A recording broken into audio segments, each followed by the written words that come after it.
All right. Well, as far as RNC speeches go, this is one of the ones I'm looking forward to the most. Now, I know that it's the goal of the RNC to put people on the screen that are going to tell the story of the vicious culture of the left and how they're treated by the national media. I think there's no better example of this than this kid. Now, I will say I do hate it when kids get involved with politics, whether they're left or right. It is usually annoying. Um, Kids tend to be used as bludgeons against political enemies for the purposes of shielding criticism, etc. I think that David Hogg character from the Parkland shooting is a good example of that. That is an example of a kid who I think he's being used by everyone around him. I think he believes the things that he says. I don't like left wing politics, so I don't like his message, but I don't like when kids are used as these political pawns. Now, Nick Sandmann is a completely different. I won't say completely. I'm not going to go out of my way to say, well, he's fine, and the David Hogg kid isn't. But as far as Nick Sandmann goes, I mean, there has never been a more clear cut example of first of all trial by media in the worst possible way. A total misuse of the platform of the press, a total misuse of social media. Um, Everything about the way this kid was treated is just unbelievable, and I'm so glad that he sued the hell out of all of them. Washington Post, CNN. Um, I don't remember the whole list of people that he sued, but they all deserved it. They all pretended that this kid was standing in the way of a Native American elder and smirking viciously. And then you watch the whole video, and it's clear that he was smirking because he thought that this guy was on his side because he just got called the worst things in the world by the black Hebrew Israelites who are there specifically to say awful things to people. So he thought this Native American elder was coming to his rescue, but instead he was coming to attack him because of the hat he was wearing. Now, personally, I think MAGA hats are ugly. I appreciate that they exist, but they are fashionably awful, and they do give off an air of like the staunch personality that I'm not willing to show. Even though, ask anyone who knows me for the past 4 years, you know that I like Donald Trump. You know that I want him to succeed. You know that I want him to blow everyone's expectations away, etc. I happily wear Space Force stuff. I'm wearing that now, my Space Force shirt. Um, so I don't have any problem showing support for the president. Now, I don't want to get beaten in the street, and I think a good way to do that is by wearing a MAGA hat. But the kid was 16 years old. He was with a group of his friends. They were singing chants, their school chants, to drown out these people that were. I don't even want to say the words they were calling these kids. They were calling them some awful stuff. So Nick Sandmann got absolutely dragged by the media in the worst possible way. It was the worst, the most irresponsible thing that the news media could have ever done to a human being. They did to this kid. So I don't appreciate it. Um, I think most people don't appreciate it. And so while I do not like kids being used as political bludgeons, you kind of earn this one, news media. This kid, you're the ones who put him to the forefront. You're the ones who made this mess. So we're going to listen to what Nick Sandmann has to say at the RNC. I imagine it's probably going to be pretty good. Who knows if he wrote it himself? He's what, 18 now? Maybe he wrote it himself. Maybe he didn't. career politicians don't write their own speeches. So we'll see. I'm looking forward to it. Hopefully, I like it a little more than the Donald Trump Jr. speech. So we'll see. And without further ado, let's go ahead and start it up. Good evening, everyone.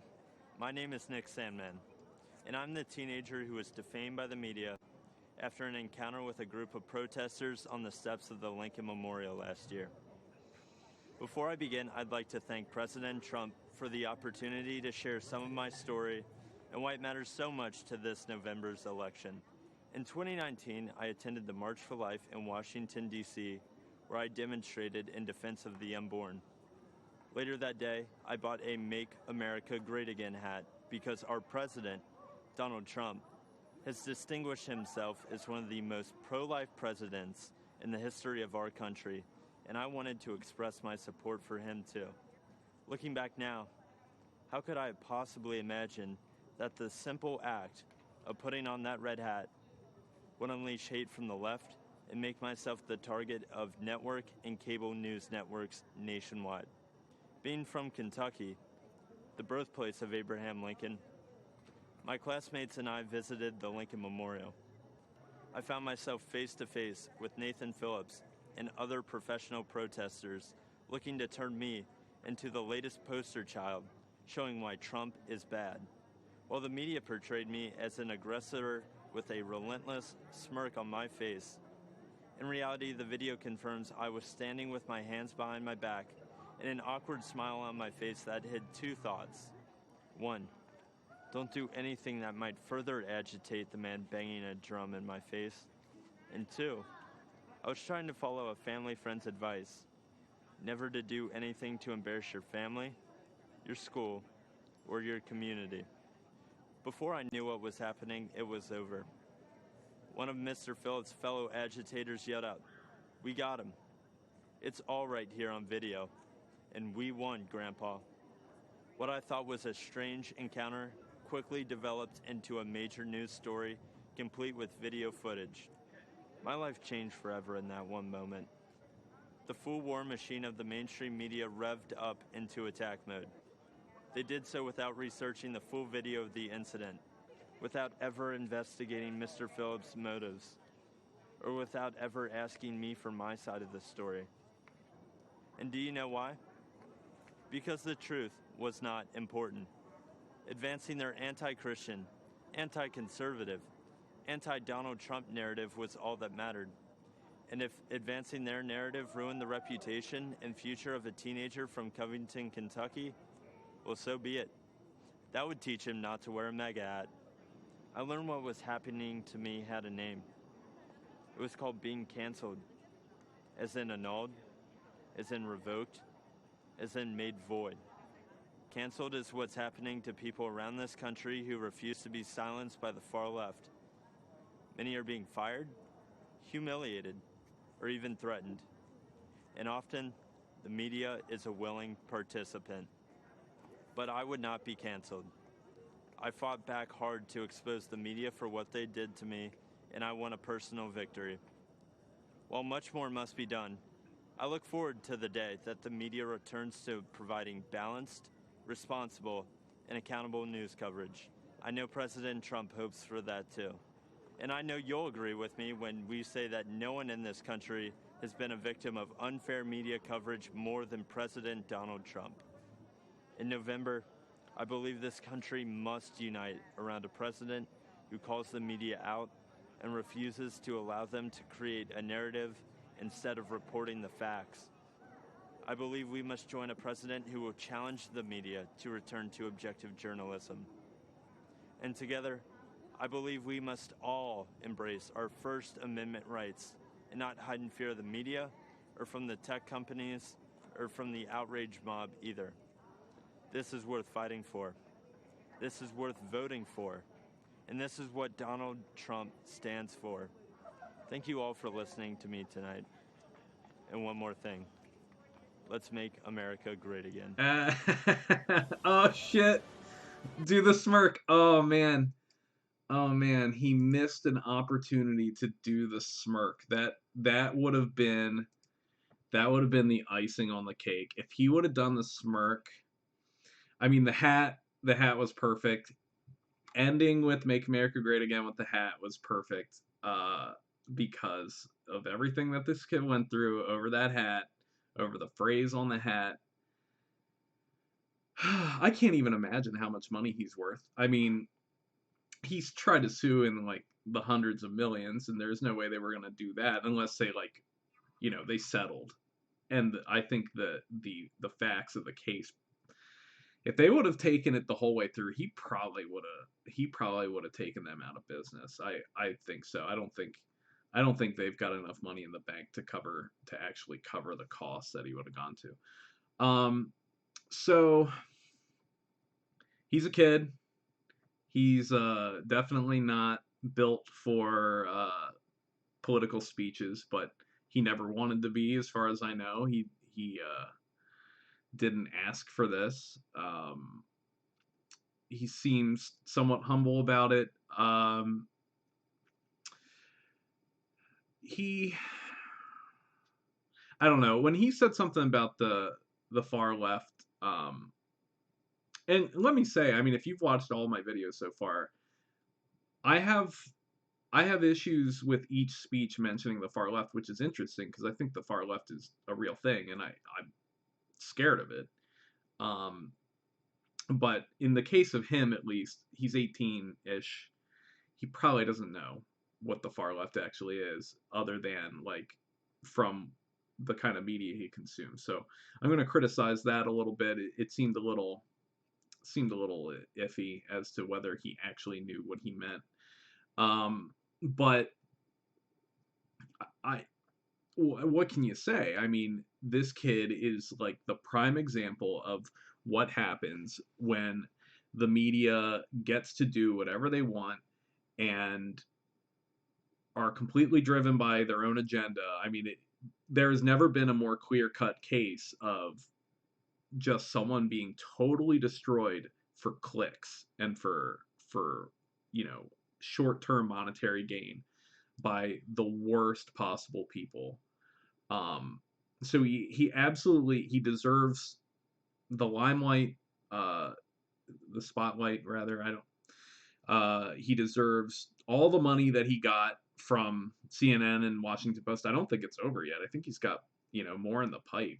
Um, I mean, if ever there was an example of someone who was completely mistreated and deserves all the good stuff that's coming his way, it's this kid. So I appreciate the speech. It was short and sweet.